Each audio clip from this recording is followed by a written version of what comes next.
Everyone. So today we're going to look at chapter 8.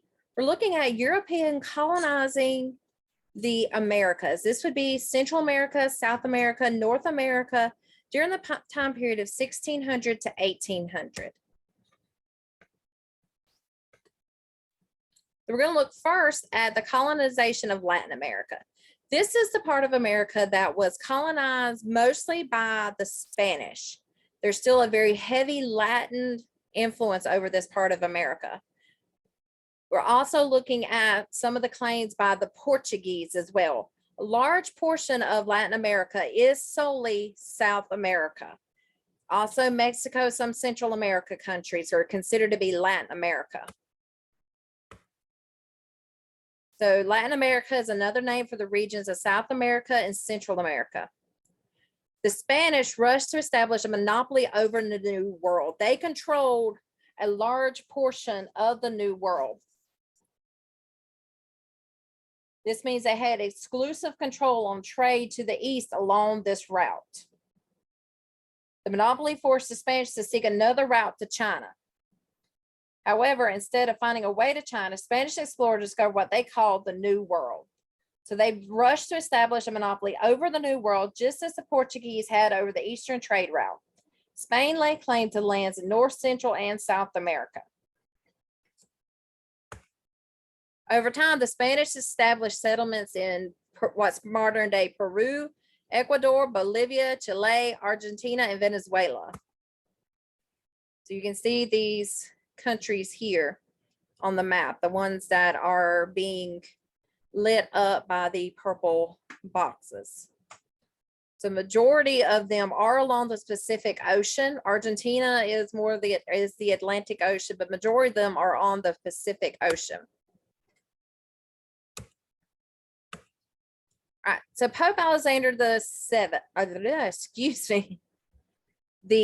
sixth decided which country could explore and lay claim to certain areas. So Portuguese and Spain was having this dispute over who controlled what parts of the New World.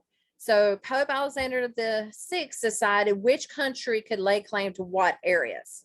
And he drew what became known as the line of demarcation. It was a line drawn on the map by Pope Alexander that was supposed to determine where Spain and Portugal could claim land. Everything to the east of the line could be claimed by Portugal, everything to the west by Spain. So we look here on the map. This is the line of demarcation as it was drawn in 1493. Notice that Spain received a large part of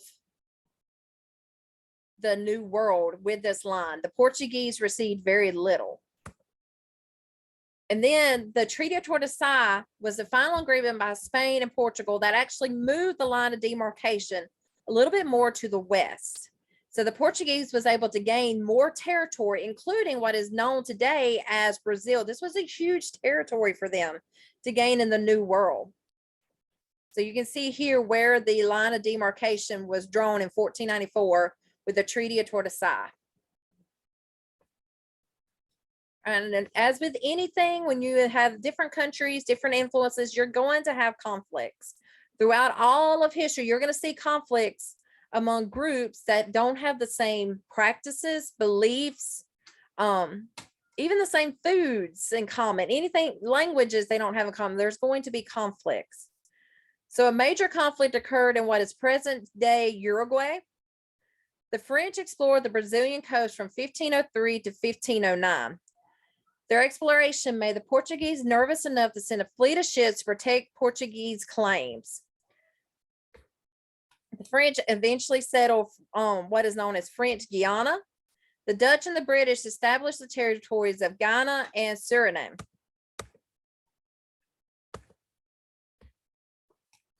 And most of the people who went over to the New World in these Latin American countries fell under the rule of the king or queen of Spain or France or Portugal or wherever it was that they come from.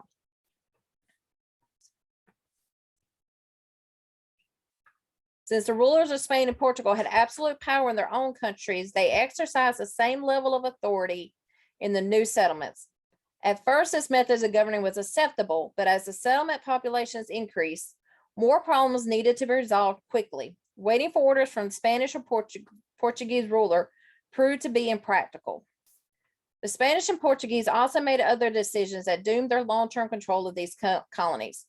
For example, they ignored the Creoles, which the Creoles are the people of pure Spanish or Portuguese descent born in the Americas. The kings of Spain and Portugal gave all the governing duties to those born in the mother country, which would be the European country, such as Spain or Portugal. So all ruling authority came from people who were born in the country of Spain or the country of Portugal. If you were born in the New World, you were not allowed to govern. They also placed restrictions on trading. European management and production of goods in the colonies also created difficulties. Spain and Portugal determined the price, quantity, and types of goods that could be produced and sold in the colonies.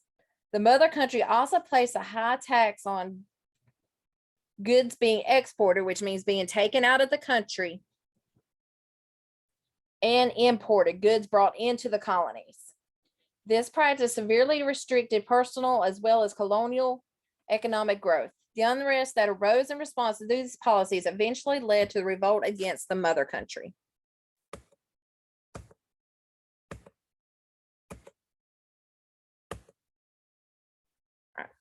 So looking at how the Portugal ruled in the New World. The system of government initially used by the Portuguese proved to be very ineffective. Instead of retaining most of the power for itself, Portugal granted great authority to 12 nobles. They received the title of donatario, and their rule was to be hereditary, meaning passed down to their children. A donatario's responsibilities were to control, colonize, defend, and tax the territory. Portugal was able to maintain a colony 80 times its size for 300 years.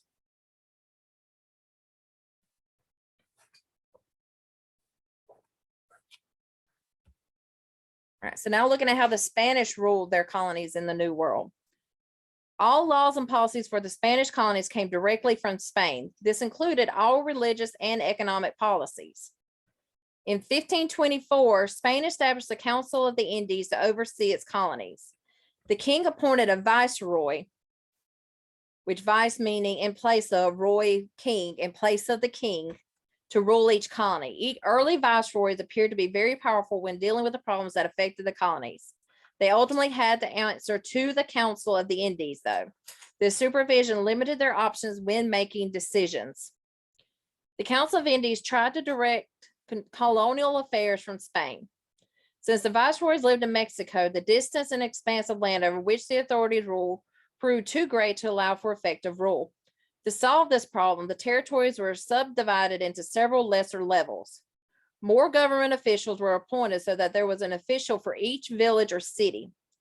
The Spanish allowed only Spaniards born in Spain, known as peninsulares, to hold most government positions. Creoles played only a minor role in the government, even though some had great wealth and owned much land.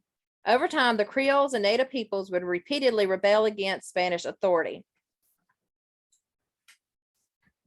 All right. And as they developed these countries, they had to deal with the people who were already there. And as we've already talked about, the Spain often dealt very harshly with the Indians, and the Portuguese were not much better. The Roman Catholic Church, though, often stepped in and stood up for the Indian population, and it caused the Indians to have loyalty to the Roman Church. There was new laws of 1542 passed that were passed to protect the Indians and mestizos from some of the abuses they suffered. Now, the mestizos, let me make sure I'm telling you the right definition here. So mestizos are people with Indian and Spanish parents. These were the children of, it could be an Indian mother and a Spanish father, or a Spanish mother and an Indian father. These were their children. They often suffered a lot of abuses, same as with the Indians.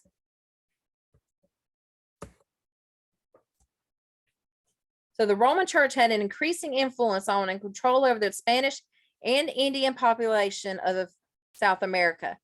And with that loyalty that they received from the Indians, the Spanish and Portuguese governments became very jealous of the profits and the power that these members of the Roman Church had in the New World. So there was a group called the Jesuits.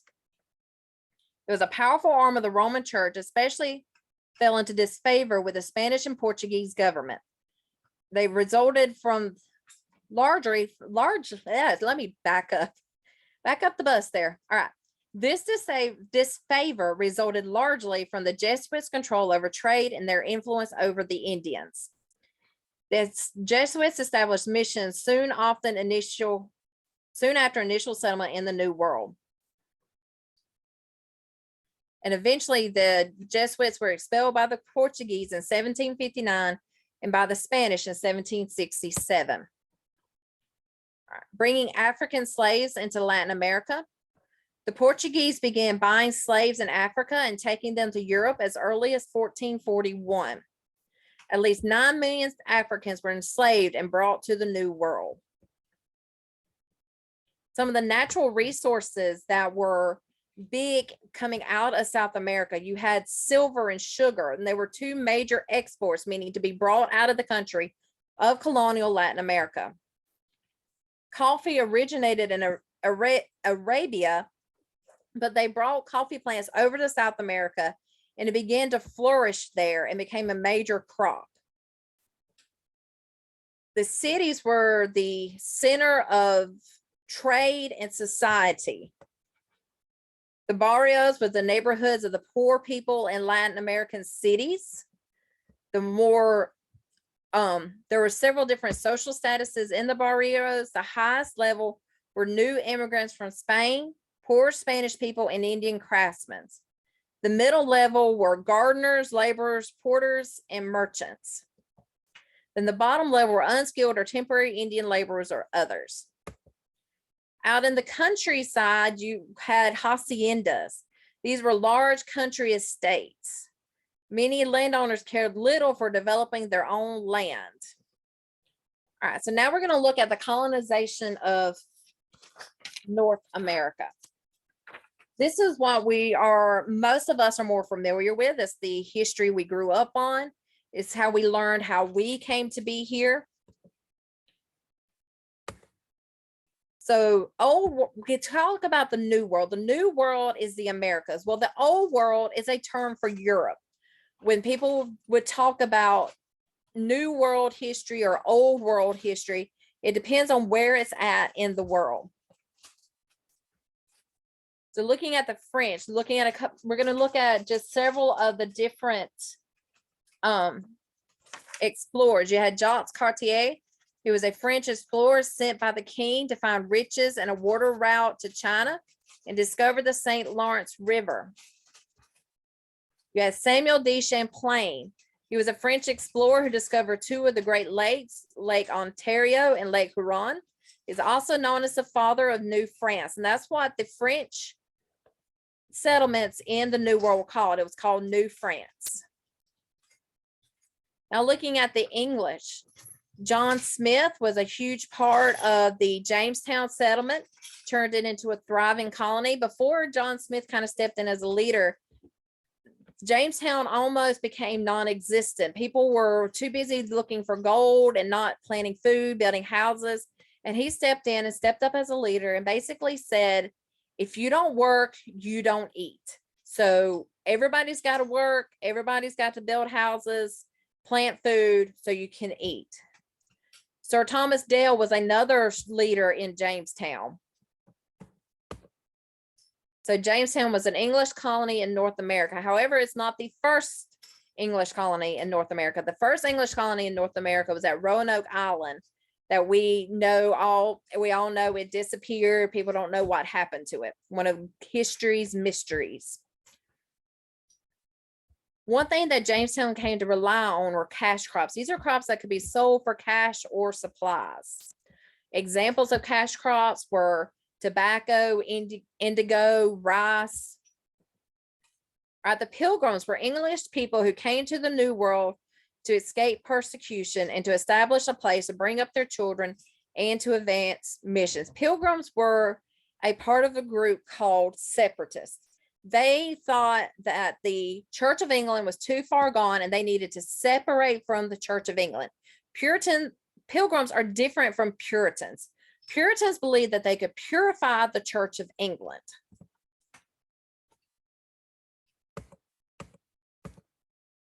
All right, so since the Pilgrims landed in a region unclaimed by the Virginia Company in England, they were free to establish the colony according to their religious convictions. So the Pilgrims' original destination was just north of Jamestown. However, a storm blew them off course, and they landed around Plymouth Rock, which was up around what's now Massachusetts. So since they were in an unclaimed land, they were basically able to set their own government there. There was the English settlements were different from the French and the Spanish settlements. Most English colonists came under private investors, not government sponsorships, meaning the government was not in control of how these colonies were set up. There was no direct rule. The English colonists brought their families with them. Most of the Spanish and the French were only seeking economic opportunities, so they didn't bring their families with them. They were too busy looking for the fur trade or hunting gold, so they did not bring their families with them.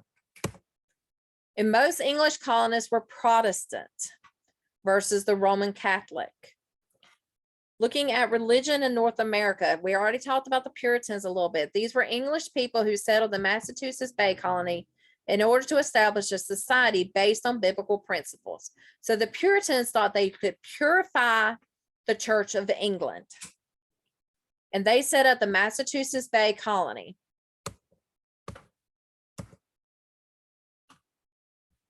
The Puritan church became the established church. This was a church recognized and supported by the colony's government.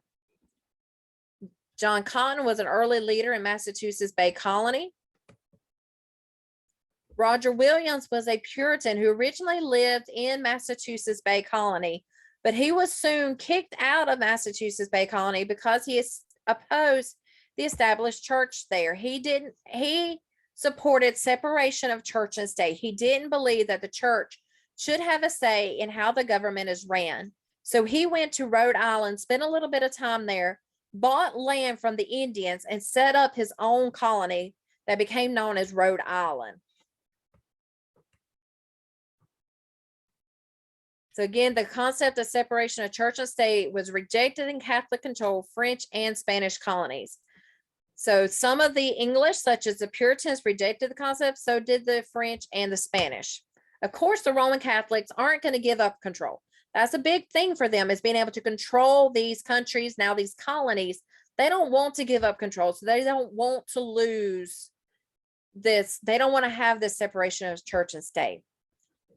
Looking at education in the New World. In the English colonies, education was considered important.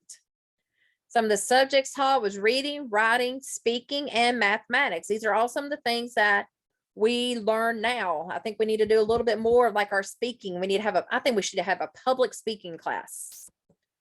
In the colonies where the Roman church was strong, the colonists placed less emphasis on education. The reason for that, they didn't want the people to be able to read for themselves, read the Bible for themselves, be able to reason for themselves. They wanted to be able to have control. The less educated people are, the more they can be controlled. So looking at some of the characteristics of English and French education, education was necessary for reading scripture and learning about God. This was the English idea. Parents recognized that education was their God-given responsibility. It's your parents' responsibility to educate you. Pastors were often the teachers early in colonial history. And colleges and English colonies were initially used to train pastors. The earliest college built in America is Harvard College. We currently have a group up in Boston at Harvard College now, and it was originally built to train pastors. It has come a huge long way since then, but it was originally set up to train pastors. Looking at the French characteristics of education, they placed less emphasis on education. Only the wealthy pursued education. There wasn't a lot of opportunities for the poor people to have education. And Bible reading was strongly discouraged. Again, they didn't want their people reading the Bible for themselves to realize that they were being brainwashed. All right, and our last section we're going to look at is struggles for independence in all of the Americas, not just North America or in the United States, what we think of, because when we think of independence, we often think of the American Revolution, the War for Independence that affected just the 13 American colonies. But there was this quest for independence through all of the American colonies, Central, South America, North America, all the way around. So these are the original 13 colonies: Georgia, South Carolina, North Carolina, Virginia, Maryland, Delaware, New Jersey, Pennsylvania, New York, Connecticut, Rhode Island, Massachusetts, and New Hampshire. Each English colony in the New World had some control over its own government, whereas the French colonists had little say in their government. The United States of America is a nation that developed from the original 13 colonies when they declared their independence from England on July 4th, 1776, with the Declaration of Independence. It read, "We the people of the," let me just back. "We the people." And after or during this time and after, there followed a war for independence that eventually gave North America its freedom from English rule. And after that, the people began working on a constitution. This is a working document that outlined the pattern of U.S. government. It's considered to be a working document because it can be changed. These amendments that are added can change our Constitution. The Constitution sets down limits of power on both the government and the citizens and guarantees certain rights for its citizens. Now looking at Latin America, looking at some of the quests for independence in Latin America. Now with the Spanish colonies. The mother country, which was Spain, controlled trade. The Spanish government had no desire for their subjects to accept the teachings of English and French philosophers. So as these Americans were going for independence, later you had the French Revolution. The Spanish did not want their people influenced by these revolutions. But there were some leaders who rose up and began a quest for independence. You had Simon Bolivar, who was best known for his role in leading the Spanish colonies in their struggle for independence. He learned Latin, Greek, Spanish, and French from a tutor. He was very well educated. He spread independence to Colombia. Antonio Jose de Sucre fought alongside Bolivar for Venezuelan independence and then went on to free Ecuador from Spanish dominion. Jose de San Martin was best known for his role in leading the Spanish colonies in their struggle for independence. He was born to a prominent Argentine family in 1778, a prominent family, very well educated as well. He was able to free Chile and Peru. San Martin chose as his troops gauchos. These were cowboys in Argentina. The picture here on the right is an example of what a gaucho may look like. Independence in Brazil. In 1807, the Portuguese royalty fled to Brazil and declared it the center of the Portuguese Empire. The king adopted economic reforms to make Brazil a proper environment for the monarchy. He was soon recalled back to Portugal, and he left his son Pedro as regent of Brazil. On September the 7th, 1822, Pedro tore the Portugal flag from his uniform and shouted "Independence or death." And he was crowned emperor of an independent Brazil as Pedro I. After obtaining independence, the Spanish colonies faced many problems in governing themselves. All right, and that is the end of what we've got. So y'all have a good rest of your day, and I'll see y'all later.